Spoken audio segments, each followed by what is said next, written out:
As many of you know, I believe that Congress has a non-delegable duty to speak to matters of war and peace.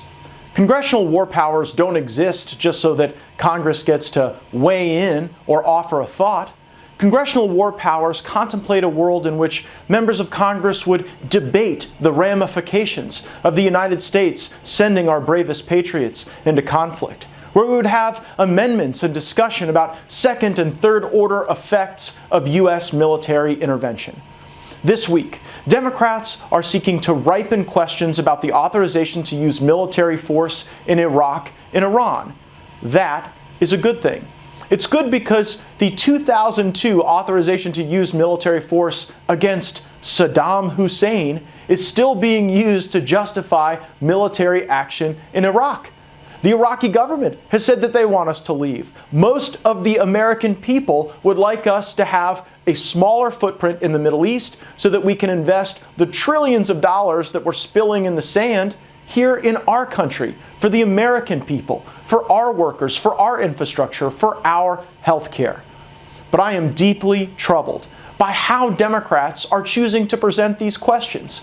Instead of allowing us to have robust debate, instead of allowing amendments to ripen these questions, House Democrats are presenting a repeal for the authorization to use military force, and they're presenting legislation that I had a hand in crafting regarding Iran in the form of amendments to a bill returning from the United States Senate authorizing a commemorative coin for World War II service members who were maritime warriors. Now, I'm sure it's entirely appropriate for us to have a commemorative coin recognizing the sacrifice of our World War II maritime service members.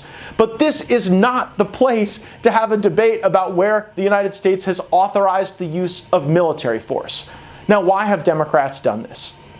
They're concerned that if we have amendments, that if we have the full debate that regular order in the Congress would contemplate, that it may create divisions in their caucus, that they might not be a unified front.